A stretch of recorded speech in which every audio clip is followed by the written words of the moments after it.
अच्छे mutual fund में निवेश कैसे हो सकता है महंगा? क्यों रिकॉर्ड ऊंचाई पर पहुंची सोने की कीमतें? ऊंची पेंशन का विकल्प चुनने वालों का कैसे बढ़ सकता है खर्च? आज के मनी टाइम में जानेंगे ऐसे ही तमाम सवालों के जवाब।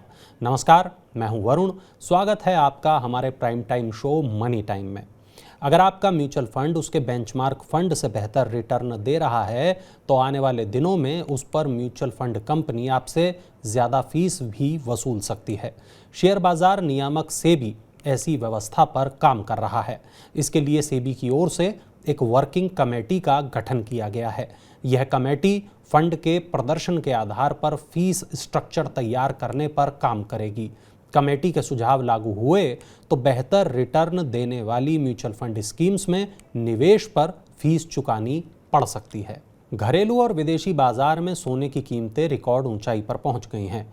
विदेशी बाजार में भाव ने प्रति औंस $2085 की रिकॉर्ड ऊंचाई को छुआ है और घरेलू बाजार में भाव 61,490 रुपये प्रति 10 ग्राम की रिकॉर्ड ऊंचाई तक पहुंचा है। अमेरिका में ब्याज दर बढ़ने से मंदी की आशंका गहराने लगी है, जिस वजह से सुरक्षित निवेश के लिए सोने की मांग बढ़ गई है। निवेश मांग बढ़ने की वजह से सोने के साथ चांदी की कीमतों में भी उछाल है। केडिया कमोडिटीज़ के प्रमुख अजय केडिया का मानना है कि सोने में ये तेजी जारी रहेगी और दिसंबर तक प्रति 10 ग्राम सोने का भाव 65,000 रुपये का आंकड़ा छू सकता है। विदेशी बाजार में कच्चे तेल की कीमतों में भारी गिरावट आई है। गुरुवार को ब्रेंट क्रूड के भाव ने $68 प्रति बैरल का निचला स्तर छुआ। हालांकि बाद में भाव रिकवर होकर $73 तक भी पहुंचा, लेकिन मई में अब तक ब्रेंट क्रूड का भाव 8% तक घट चुका है। कच्चे तेल के सबसे बड़े कंज्यूमर अमेरिका में मंदी की आशंका जताई जा रही है, जिस वजह से कच्चे तेल का भाव टूट रहा है। कच्चा तेल सस्ता होने की वजह से घरेलू बाजार में पेट्रोल और डीजल की कीमतों में कमी की उम्मीद बढ़ गई है। संगठित क्षेत्र में काम करने वाले जो कर्मचारी ऊंची पेंशन का विकल्प चुन रहे हैं, उन्हें कर्मचारी पेंशन स्कीम यानी ईपीएस में ज़्यादा कंट्रीब्यूशन करना होगा। इस खाते में सरकार की ओर से किया जाने वाला अंशदान सिर्फ 15,000 रुपये तक के मूल वेतन पर ही किया जाएगा। सरकार 15,000 रुपये तक सैलरी पर प्रतिमाह 1.16% रकम कर्मचारी के पेंशन खाते में जमा करती है। अब यह 1.16% पेंशन में जुड़ जाएगा और पीएफ की रकम कम होगी। मुकेश अंबानी के रिलायंस समूह की एक और कंपनी जल्द शेयर बाजार में लिस्ट हो सकती है। रिलायंस इंडस्ट्रीज के 99% से ज़्यादा निवेशकों ने जियो फाइनेंशियल सर्विसेज को रिलायंस इंडस्ट्रीज से अलग होने को अपनी मंजूरी दे दी है। रिलायंस इंडस्ट्री के मौजूदा शेयर धारकों को अलग होने वाली कंपनी में शेयर मिल सकते हैं। नए निवेशकों को भी मुकेश अंबानी ग्रुप की नई कंपनी में निवेश का मौका मिलेगा। अलग होने के बाद रिलायंस समूह की तरफ से जल्द नई कंपनी को लिस्ट कराया जा सकता है। दुनिया भर में महंगे कर्ज की वजह से बढ़े बैंकिंग संकट के बावजूद केंद्रीय बैंक ब्याज दरों को बढ़ाने में लगे हुए हैं। बुधवार को अमेरिकी सेंट्रल बैंक फेडरल रिजर्व ने ब्याज दरों में 25 बेसिस पॉइंट बढ़ोतरी की और अब यूरोपियन सेंट्रल बैंक ने भी 25 बेसिस पॉइंट की बढ़ोतरी कर दी है। अमेरिका और यूरोप में ब्याज दर बढ़ने के बाद अब भारत के केंद्रीय बैंक आरबीआई पर भी पॉलिसी दरों को बढ़ाने का दबाव रहेगा। अगर आरबीआई भी पॉलिसी दरों को बढ़ाता है तो कर्ज और महंगा हो सकता है और एफडी पर भी ब्याज बढ़ सकता है। इलेक्ट्रिक गाड़ियां बनाने वाली जिन कंपनियों ने ग्राहकों को इलेक्ट्रिक गाड़ी बेचते समय गाड़ी के चार्जर की अलग से कीमत वसूली थी, उसे अब ग्राहकों को वापस लौटाना पड़ रहा है।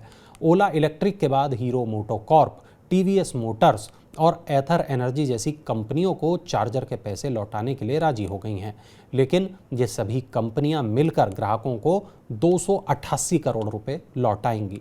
सरकार ने इन कंपनियों को फेम 2 योजना के तहत सब्सिडी बंद कर दी थी, जिसके बाद कंपनियां ग्राहकों को गाड़ी के चार्जर का पैसा वापस लौटा रही हैं। मदर डेयरी ने धारा ब्रांड के तहत बिकने वाले अपने खाद्य तेलों का अधिकतम खुदरा मूल्य 15 से 20 रुपये प्रति लीटर घटा दिया है। वैश्विक स्तर पर खाद्य तेल कीमतों में आई गिरावट के बीच कंपनी ने ये कदम उठाया है। मूल्य कटौती तत्काल प्रभाव से लागू हो गई है और नए एमआरपी के साथ धारा तेल अगले हफ्ते तक बाजार में उपलब्ध होने की उम्मीद है। खाद्य मंत्रालय ने खाद्य तेल उद्योग संगठन को खाना पकाने के काम में आने वाले तेल के दाम घटाने का निर्देश दिया था। बुलेटिन की अगली खबर का रुख करें उससे पहले बता दें कल हेलो मनी 9 में क्या है खास। कल एक बहुत खास शो होगा। हेलो मनी 9 सोमवार से शुक्रवार तक आता है, दोपहर 1 बजे आता है, उसके बाद शाम में 4 बजे आता है, माफ़ करें। और 1 बजे जो शो आता है उस पर हम आपको बताते हैं स्टॉक्स से जुड़ी बातें। वही 4 बजे जो लाइव शो आता है हेलो मनी 9 का, उस पर बात करते हैं पर्सनल फिनेंस की। और कल हेलो मनी 9 में शुक्रवार यानी कल शाम 4 बजे होंगे हमारे बहुत खास मेहमान Jitendra Solanki, certified financial planner हैं। और कल का जो मुद्दा है ईपीएस में ज़्यादा पेंशन का ऑप्शन चुनें या नहीं। और आपको करना रोज़ की तरह वही काम, आपको केवल एक व्हाट्सएप के जरिए अपना सवाल हम तक पहुंचा देना है। 9311211874 ये हमारा व्हाट्सएप नंबर है। ईपीएस में ज़्यादा पेंशन का ऑप्शन चुनें या नहीं, आपके तमाम सवाल जो ईपीएस से जुड़े हुए हैं उनके जवाब देंगे Jitendra Solanki, certified financial planner हैं। और कल मेरी वरिष्ठ सहयोगी प्रियंका वो इस शो को आपके लिए लेकर आएंगी शाम 4 बजे। चलिए रुक करते हैं बुलेटिन की हमारी अपनी अगली खबर का। संकट में फंसी एयरलाइन गो फर्स्ट ने 15 मई तक टिकट बुकिंग रोकने की घोषणा की है। इसके अलावा एयरलाइन यात्रियों को टिकट का पैसा लौटाने या भविष्य में यात्रा के लिए उनके इस्तेमाल की अनुमति देने पर विचार कर रही है। नागर विमानन महानिदेशालय ने बृहस्पतिवार को ये जानकारी दी। एयरलाइन द्वारा 3 मई से 3 दिन के लिए अपनी उड़ानें निलंबित करने के फैसले के बाद डीजीसीए ने गो फर्स्ट को कारण बताओ नोटिस जारी किया था। इस बीच गो फर्स्ट की उड़ानें रद्द होने की वजह से दूसरी एयरलाइन कंपनियों ने हवाई किराए बढ़ा दिए हैं। अदानी समूह की फ्लैगशिप कंपनी अदानी इंटरप्राइजेज ने गुरुवार को मार्च तिमाही के नतीजे घोषित किए। मार्च तिमाही में कंपनी के मुनाफे में 137% से ज़्यादा की बढ़ोतरी हुई है। कंपनी का मुनाफा 722 करोड़ रुपए दर्ज किया गया है, जो वित्त वर्ष 2021-22 की मार्च तिमाही के मुकाबले 304 करोड़ रुपए था।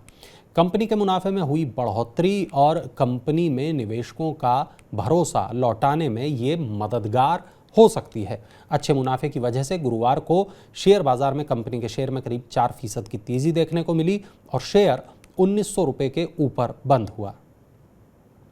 1 अप्रैल से शुरू हुई रबी खरीद सीजन में 3 मई तक सरकारी एजेंसियों ने किसानों से 237 लाख टन गेहूं की खरीद कर ली है। बेमौसम बरसात की वजह से इस हफ्ते खरीद कुछ सुस्त जरूर हुई है, लेकिन पिछले साल हुई कुल गेहूं खरीद के मुकाबले सरकारी एजेंसियां करीब 50 लाख टन ज़्यादा गेहूं खरीद चुकी हैं। पिछले साल पूरे रबी सीजन में सिर्फ 188 लाख टन गेहूं की खरीद हो पाई थी।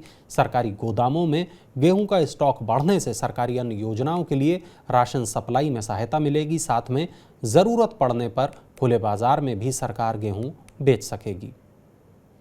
तो ये थी आज की तमाम बड़ी खबरें। ऐसी तमाम खबरों को विस्तार से समझने के लिए मनी 9 के यूट्यूब चैनल को ज़रूर सब्सक्राइब कर लें। साथ ही मनी 9 के मोबाइल ऐप को भी डाउनलोड कर लें ताकि हर ज़रूरी खबर आप तक पहुंच सके। तो मनी टाइम का नए बुलेटिन के साथ मुलाकात होगी कल।